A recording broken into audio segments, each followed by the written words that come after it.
Over 30 passengers stuck on an Amtrak train in Utah County for hours. Hear from one man who had to go through the ordeal and what Amtrak is saying tonight. And a dangerously close call for a hiker after lightning strikes in Eagle Mountain. What we know about the man's condition. And Utah Senator Mitt Romney taking a stand in our nation's capital as protests against racism and police brutality continue across the world. After a dry April, very little rain in May, we've opened the floodgates here in the first week of June. How long will the rain last? I'll let you know in the forecast. Live from Fox 13 Studios, this is Fox 13 News at 9. Our top story tonight, an Amtrak train in Utah County stuck for hours after being damaged by a large boulder last night. It left 39 people on board with nowhere to go throughout the overnight hours into this afternoon. But now they're back underway, but not on a train. Fox 13 Spencer Joseph joins us now in Salt Lake City, where passengers were supposed to arrive last night. Spencer. Yeah, the first plan was to put a freight train on the front of this one to be able to tow it into Provo, but that didn't work. So now they had to call back another train that also has passengers on it that are now also delayed to pick up these 39 passengers. Now, they've dropped them off in Helper, where they boarded buses just now, and they're on their way here, a whole 24 hours after they were supposed to be. We pay good money to ride this train. It is the worst experience of my life. I'm on this train quite often. And it's really going to take everything I have to get back on this train ever again. Stranded for more than 14 hours, 39 passengers on board an Amtrak train. An unexpected stop just east of Provo when the train was hit by a boulder. One of those passengers on board. Hey, it's Reynolds here. I'm still on the Amtrak. Is Reynold Forsgren. Right before 10 o'clock, the driver came over the intercom and said we had to stop. From about 10:30 until a good 2 or 3 in the morning, we didn't see one crew member. Forsgren is documenting the ordeal on his phone. They've done nothing but mislead us, lie to us, keep information hidden. Passengers say they didn't have much to drink or eat, and the restrooms were not working. The bathrooms on that other train was horrific. The smell was horrific in the cart itself. And for all the passengers we spoke with, this setback has done more than just ruin plans. I spent a large amount of money on this trip. I was planning on being home and being with my family. I have a funeral on Tuesday. It is Sunday. So if they mess this up again, I'm not going to make my funeral. In a statement to Fox 13, Amtrak says in part, "We apologize for any inconvenience due to the extended delay, and we will work directly with each customer to issue refunds after the trip. But one thing's for certain, it still will be a long night for those 39 passengers." In Salt Lake City, Spencer Joseph, Fox 13 News, Utah. Spencer, thank you. A hiker is in the hospital tonight after lightning struck at Eagle Mountain. The Utah County Sheriff's Office says a 33-year-old man and his wife were walking on a trail near Orange Circle around 10 this morning when lightning struck just behind the man, knocking him out. Regained consciousness, but he was experiencing some significant problems with motion in his extremities and any feeling in his extremities as well. That man was taken by helicopter to the hospital. Thankfully, he is expected to survive. UDOT has been busy this weekend clearing heavy amounts of snow and hail that have been building in the Cottonwood Canyons. The drainage system that helps clear these type of buildups was damaged last year from a mudslide, not allowing the precipitation to clear from the road quick enough. And while it seems bizarre on the surface to have snowplows out this time of year, they say this isn't entirely unexpected.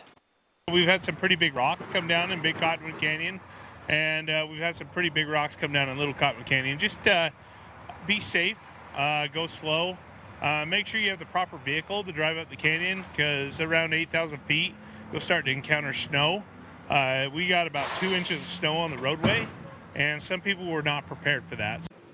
UDOT's plows will be running until 10 o'clock tonight. They plan on picking things back up at 4 o'clock in the morning tomorrow. And Breck Bilton keeping a close eye on what's still to come. And Breck, what will those crews find in the canyons tomorrow morning? Well, we potentially could maybe see some additional snow in the overnight hours. As colder air continues to move in, we've been seeing snow levels drop here over the past 24 hours, where yesterday we were about above 8,000 feet, now closer towards 7,000 feet, and they'll continue to drop. Right now, though, as we give you a view from our Old Mill camera, Cottonwood Heights looking towards downtown Salt Lake City.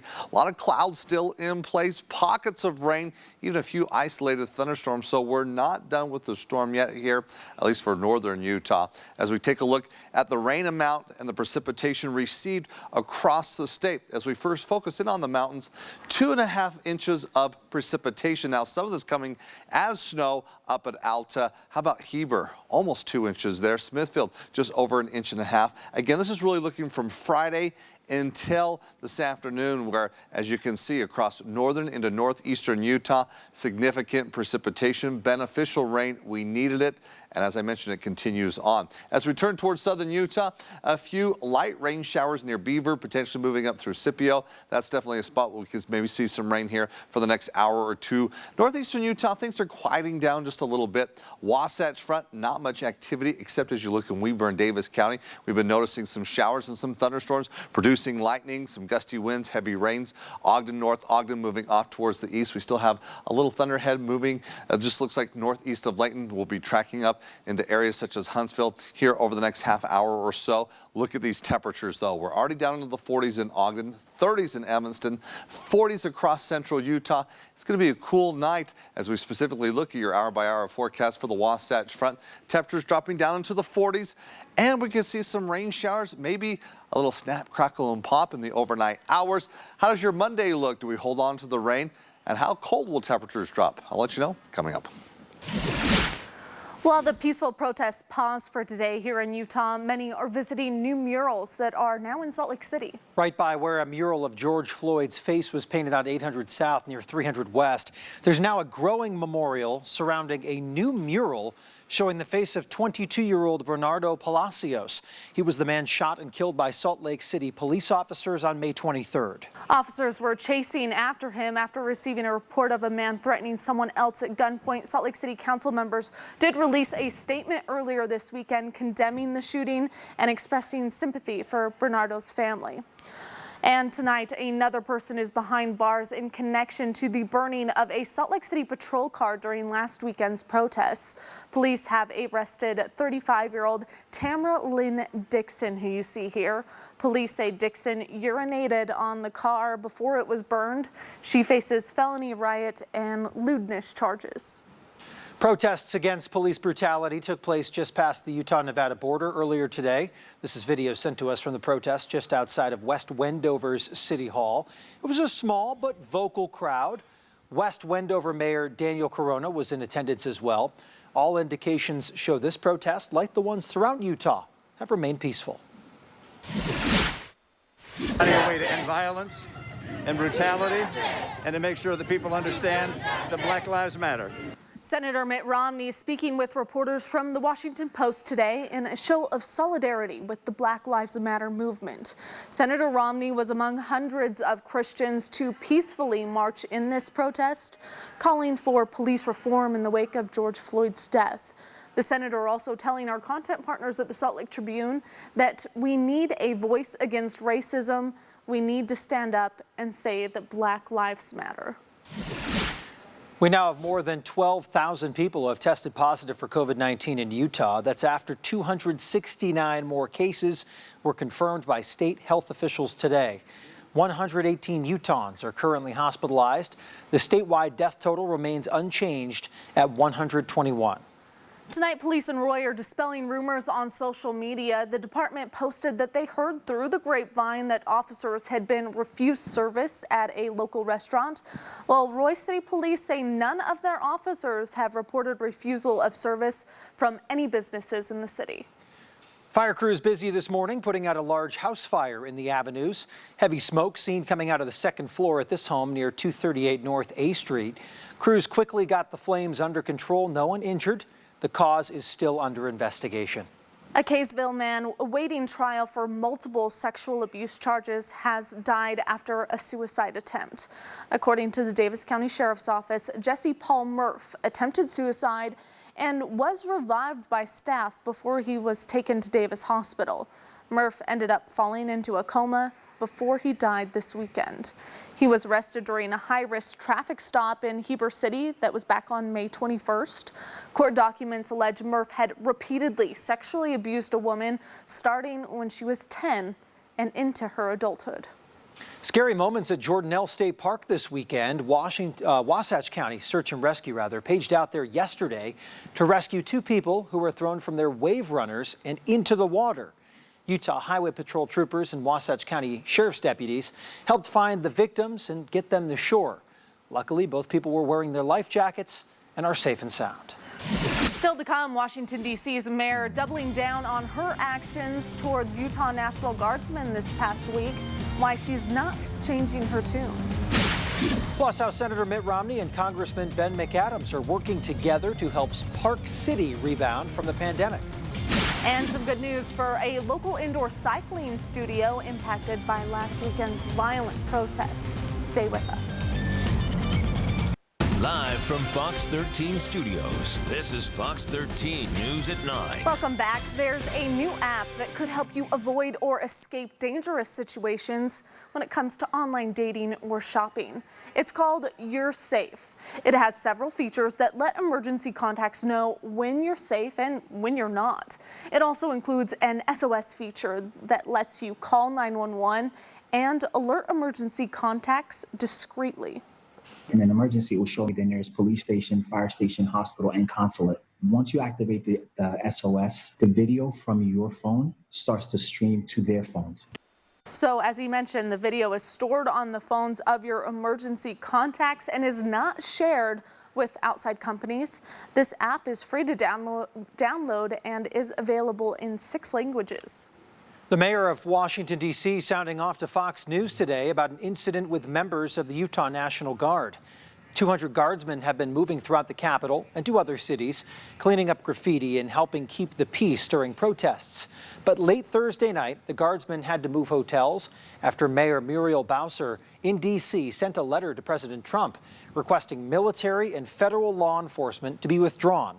The mayor doubling down on her decision on Fox News Sunday. I have no ability to evict anybody from a private hotel. And certainly, I think the people of Utah should know this, that their governor and their senators, the United States Army, were responsible for making the accommodations for the Utah National Guard and certainly paying the bills. And we did insist that D.C. residents don't pay the bills for troops that we didn't request. Soldiers from the 19th Special Forces Group spent 5 days in D.C. providing security at national monuments and assisting in those cleanup efforts you see there. Returning home to Utah tonight, nearly 200 soldiers just touching down here at Wright Air National Guard Base in Salt Lake City within the last hour. They will all be tested for COVID-19 before returning to their homes. A decline in tourism has hit Utah towns that rely on those dollars especially hard. Fox 13's John Franke shows us how Park City is addressing their economic concerns. We're on Main Street in Park City, where this week would have been the first Sunday of the Park City Sunday Market. And instead of this street packed with visitors opening their wallets because of COVID-19 and not this weather, is now empty. Well, Senator Mitt Romney and Congressman Ben McAdams discussed ways that Washington is planning to help communities just like this rebound. This is what Park City should look like on a Sunday in June. Here in 2020, it looks like this. You don't have to be a financial expert to realize that stark contrast means a huge economic hit for locally owned businesses, many of which use money from the Paycheck Protection Program to survive the pandemic. I've been talking to a lot of business leaders around Park City, and there's a lot of confusion and a little bit of anxiety about whether that loan is going to turn into a forgivable loan. The PPP was a major topic of discussion in a roundtable hosted by Park City leaders. The intent of Congress, at least as I understand it from my colleagues, is that these loans are to become grants, except in circumstances where people did not follow the guidelines. Senator Mitt Romney was joined by Congressman Ben McAdams on the call. These lawmakers from both sides of the aisle say work is being done to make the Paycheck Protection Program more flexible. I'm working on the House side with a few Democrats and Republicans and calling on streamlining for some of the very small loans. So loans lower than less than $350,000. Senator Romney believes we could see another stimulus package by early August that extends federal unemployment benefits, but with some modifications. There was an addition to the unemployment benefit of $600 a week. I think that number will either be reduced quite significantly, or there will be a limit that says in no case would someone get more money from unemployment than they got in their prior job. As the economy starts to come back to life, McAdams added he hopes lessons can be learned to prevent this crippling situation from ever happening again. It's a classic example of where an ounce of prevention is worth a pound of cure. And we're paying pounds and pounds and pounds of cure right now because of our lack of prevention and ability to respond quickly to this pandemic. And the organizers say they will be back right here on June 6th of 2021. They also put together an online vendor directory where you can find those people, those businesses that would have been here selling their goods. We'll link to that on our website. In Park City, John Franke, Fox 13 News, Utah. One business is moving forward to try and make change as a community, even after their business was vandalized during the protest on May 30th in downtown Salt Lake City. Torrent Cycle had one of their front windows broken. The business opened up last week after the COVID-19 restrictions. They vowed to donate their revenue this past Tuesday to the NAACP. A total of $3,222 was matched and donated. Torrent said in an email, "This is just one small step in the right direction, and we are committed to making a change together with you." Well, we heard the thunder and the howling wind. We saw rain, hail, and snow, but a moment of peace at Silver Lake today with a fresh dusting of snow. Even though I hate it, it does look beautiful. It does look absolutely beautiful, Greg, but temperatures are dipping down as they have since last week, and it looks like that'll continue tomorrow as well, maybe even a hard freeze for some on the Wasatch Back. That is a concern tonight as well as tomorrow night. Boy, we have seen a major temperature swing. Friday, we were at 100 degrees today. 60 degrees in Salt Lake City. That is significant. Yeah, we're finding temperatures that we could typically experience in April rather than here in the first part of June. On average, we should be at 80 degrees. The record for today was in 1985 at the century mark. We're not going to be looking at returning triple digits, but definitely things will be warming up. But we have a couple of days where temperatures will be cool. Right now, as we look across the state, as far as high temperatures are concerned statewide, where many locations only in the 60s, from Vernal to Price, Provo as well, only making up to 59 degrees in Delta, upper 60s in Milford, low 80s in St. George, more of a comfortable temperature range, definitely across southern Utah. So we got the cooler air.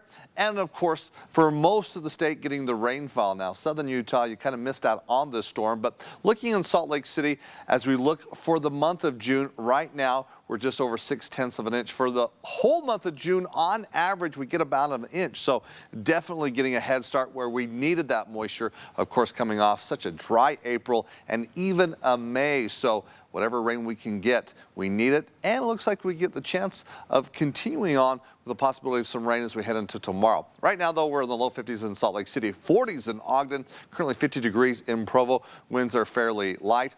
As we show you in your headlines, yes, we're going to start off cool. And of course, we've been talking about some concerns where areas could see freezing conditions. Now, lingering moisture, as I mentioned, for northern Utah, high pressure builds back in.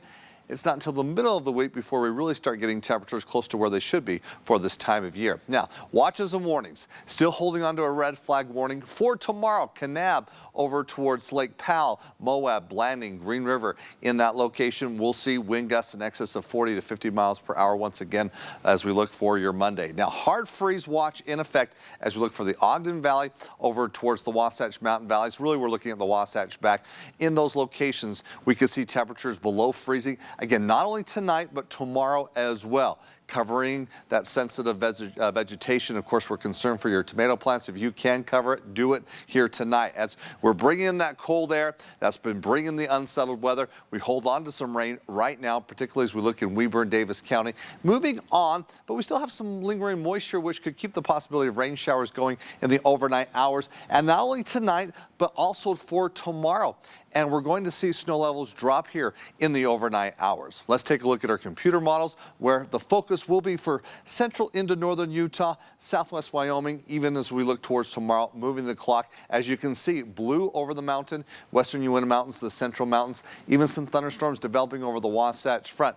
Then you see the blue with snow levels dropping down to about 6,000 feet. So we'll avoid the benches, but you're going to see a hard snow line there on the Wasatch Mountains with scattered rain showers in your forecast for tomorrow.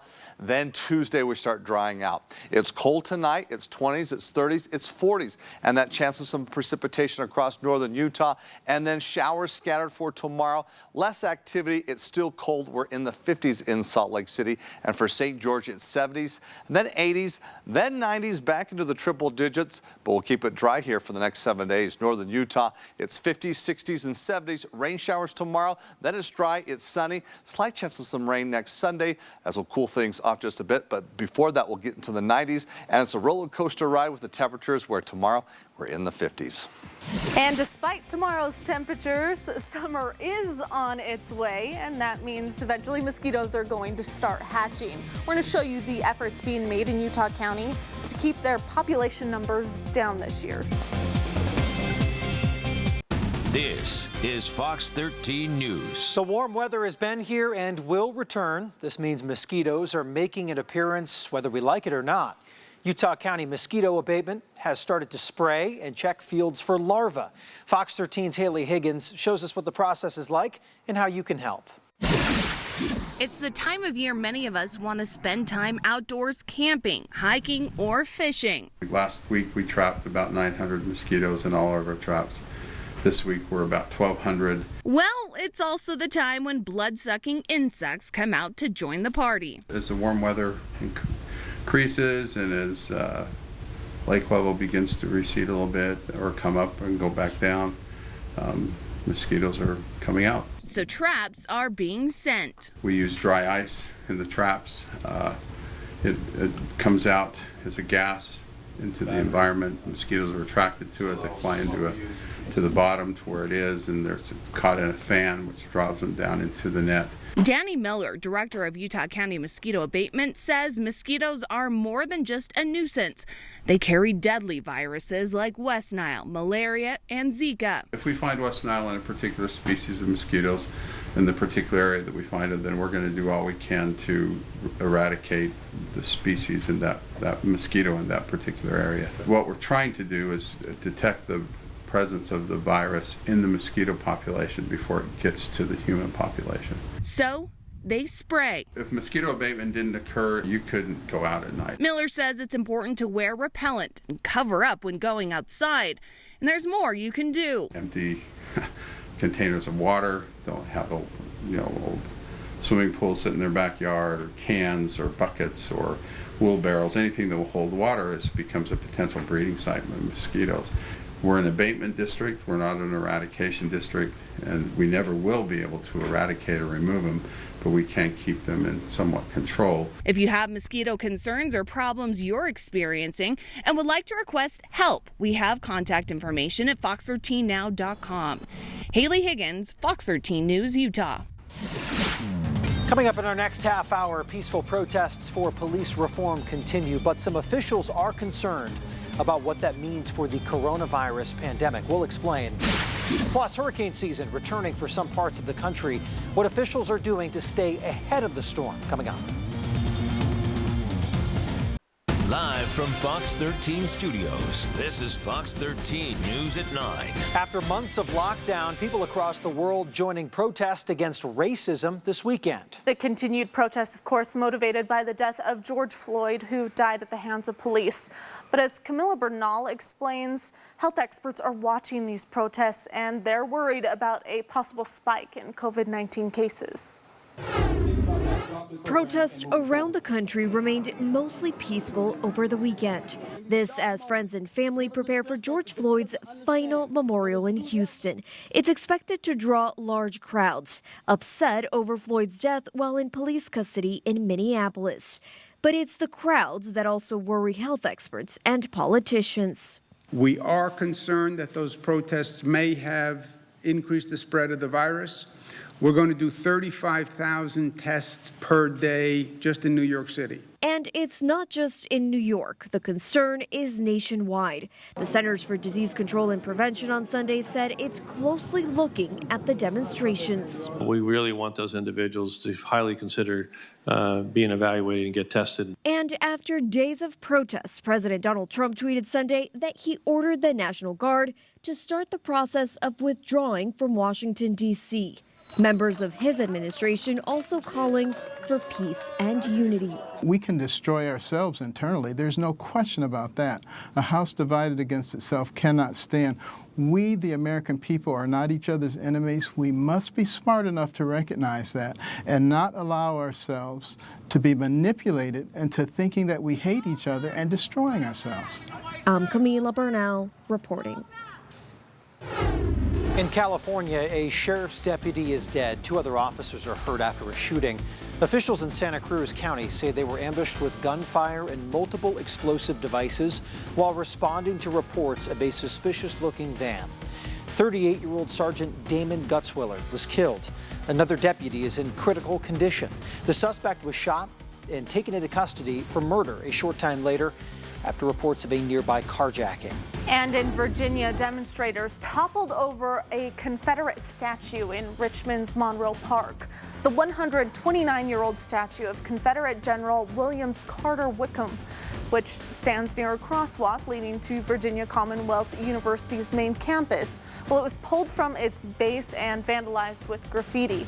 This happened just days after Virginia's governor ordered the removal of the state-owned Robert E. Lee statue that is also in Richmond. Another big headline happening right now, the arrival of Tropical Storm Cristobal in Louisiana today. As Whitney Wild reports from New Orleans, this is the 3rd named storm of what is expected to be an active hurricane season. Tropical Storm Cristobal making landfall in Louisiana Sunday, bringing wind and rain to states along the Gulf Coast. The city of New Orleans posting an informational video on social media asking residents to shelter in place ahead of its first major storm of the season. We just want to make sure that everybody continues to stay safe, continues to shelter in place, and continues to practice safe hygiene and masking while you're at home, because we are in the midst of COVID as well. Tropical storm warnings are posted for much of the Louisiana coastline, Mississippi, Alabama, and portions of the Florida Panhandle. At the moment, flooding is the biggest concern. As you can see, the water has come over the road and connected to the bayou. We've seen some rain bands coming through, and fortunately, we'll see a rain band come through, and it'll give us a little break so those drainage pumps can catch up. Neighboring states to the east, including Florida, Alabama, Mississippi, Georgia, and even the Carolinas, will each pick up several inches of rain in a short period of time, which could trigger flash flooding. Obviously, as you can see, very dangerous for people to be driving. The storm will continue to progress north into Iowa and Wisconsin, a region that rarely sees tropical storms in its backyard. In New Orleans, I'm Whitney Wild. Still ahead, some families are struggling to feed their children now that school is out for many places. We'll show you how one school is looking to help ease that burden.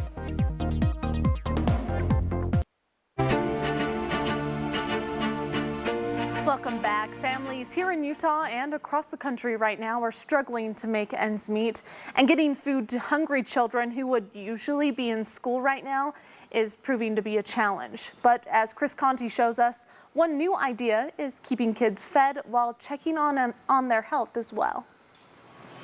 And I check the bags, see how many students are there. By the way things look inside this high school cafeteria, you likely wouldn't know there haven't been students here in more than 11 weeks. But I love the kids. I miss the kids. On any other day, in any other year, Kelly Blakesley would have been serving lunches to kids at Algonquin Regional High School in Northborough, Massachusetts.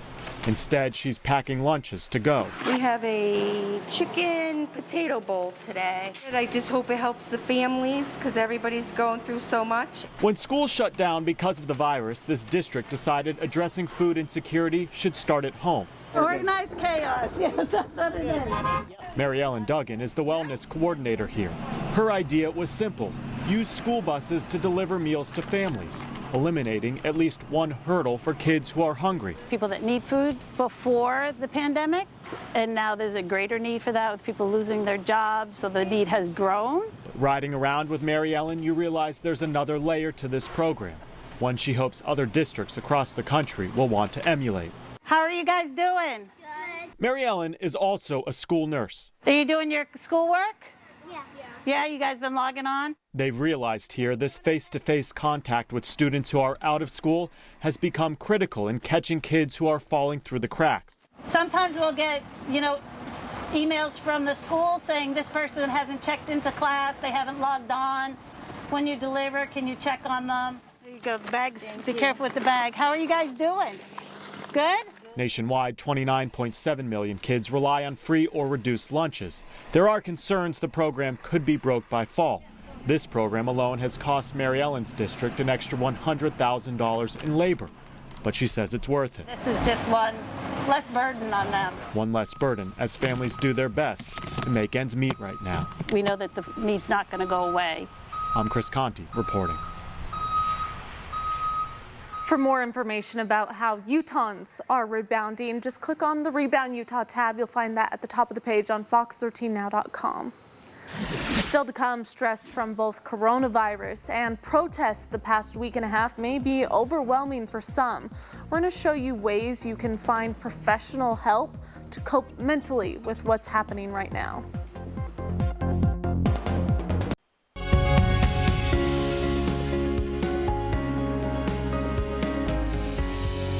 Fox 13 and Regions Blue Cross Blue Shield are teaming up to bring you tips and advice when it comes to your health. Tonight, Fox 13's Amy Nay dives into the important topic of mental health, something professionals say is just as important as your physical health, especially right now. No justice! Rallies, riots, coronavirus concerns, economic fears, job insecurity or loss. Currently, you may be dealing with a tremendous amount of stress, and that stress may be impacting your emotional well-being.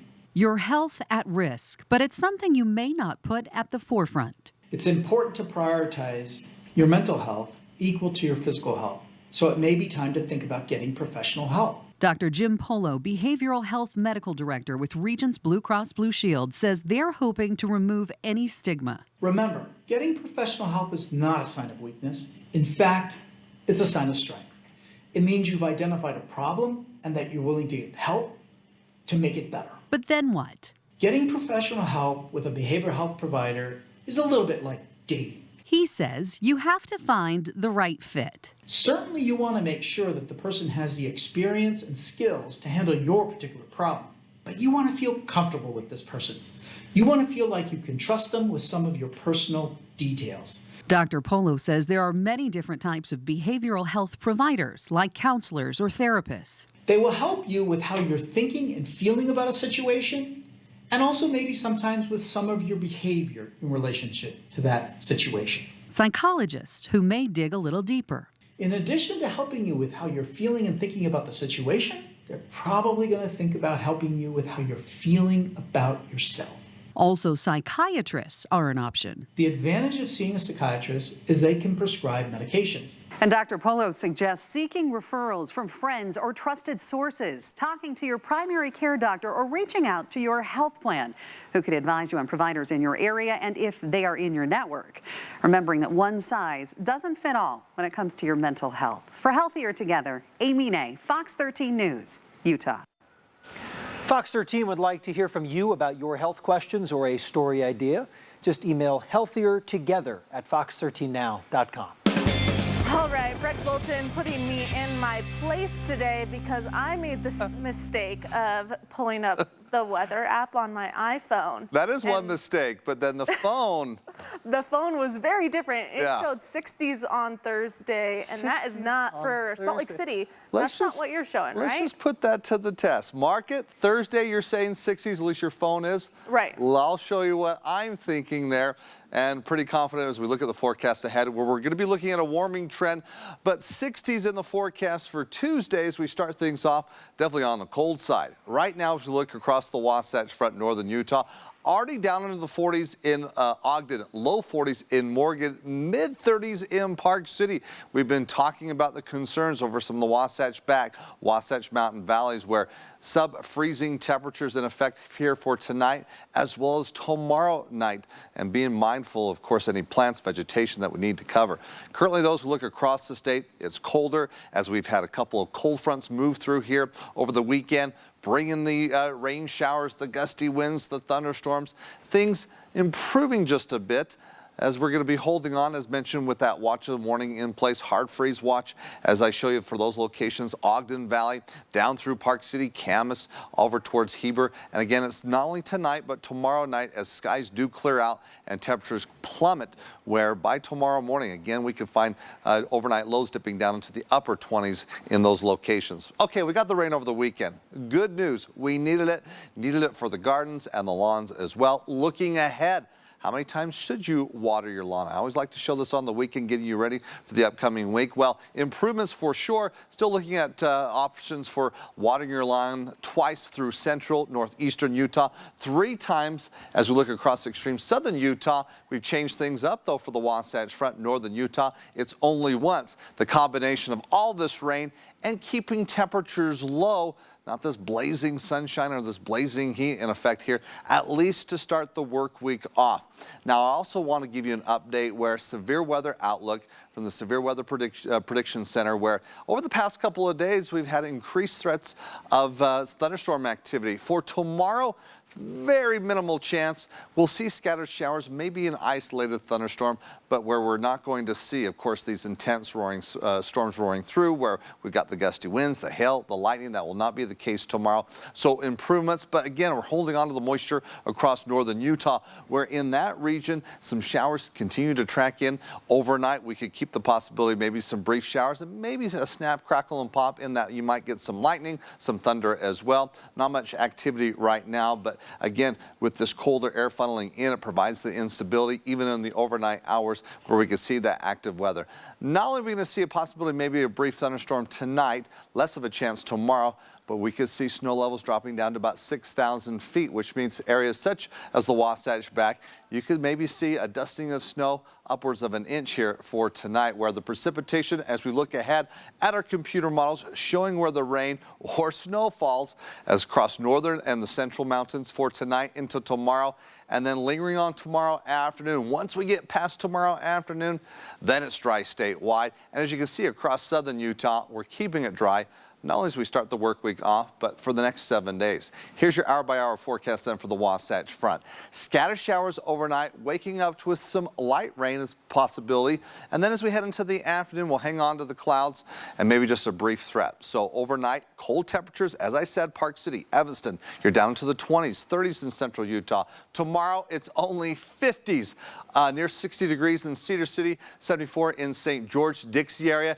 You're getting hot once again by Friday. It's dry, it's sunny, as we get 90s and triple digits by the end of the week. Northern Utah, Thursday, it's 88, not 60s. 60s on Tuesday, though, as we'll keep things dry with just a slight threat of a rain shower next week, Sunday. But we get the rain and the colder temperatures for tomorrow.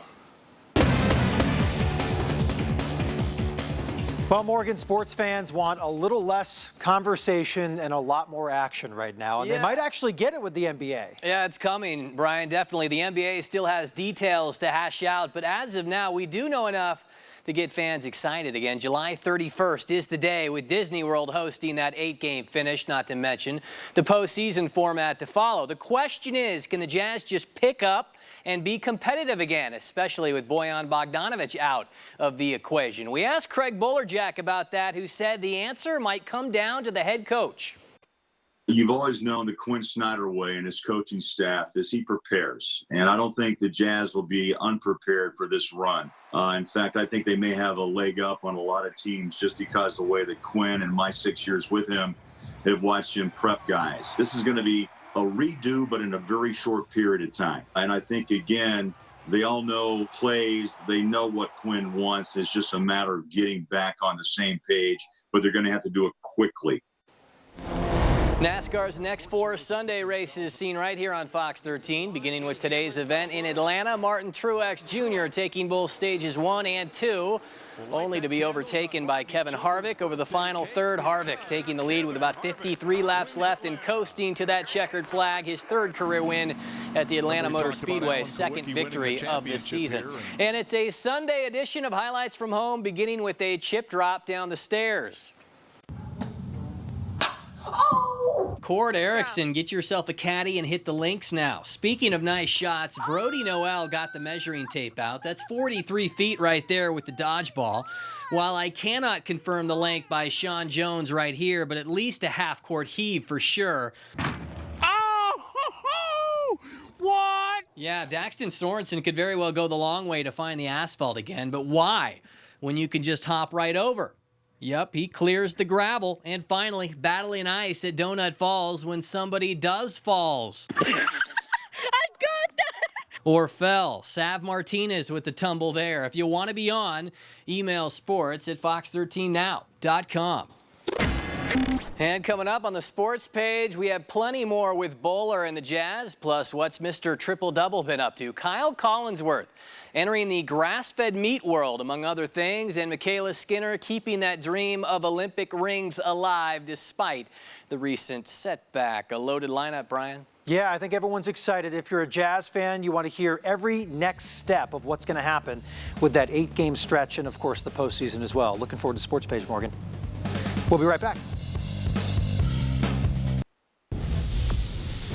Finally tonight on Fox 13, time to dust off the old home movies and TV shows recorded on VHS tapes in your closets. Today is National VCR Day. Breck Bolton did not think Kirsten and Nunez and myself, we had any idea what this was. You guys know what the video cassette recorder, there it is. You go. Revolutionized the home movie watching experience in the 70s and lasted all the way, until the 90s. Okay. That's when DVDs took over. Fun fact, the first VCR was actually produced, this one's not for me, 1953, and sold to the public 3 years later. So, Breck, do you still have a VCR player? I don't. I haven't pushed play on a VCR in probably 15 years. Yeah, I don't even know what you would, like, if you have the VCR tapes, I don't even know how you'd play All I remember is the flashing 12 o'clock clock, digital clock on the VCR. And the rewind before Blockbuster. Gotta rewind it. Thanks for watching Fox 13 News at 9. Don't go anywhere. Quickcast is coming up next, and a brand new live edition of Sports Page is after that. We'll see you in a few minutes.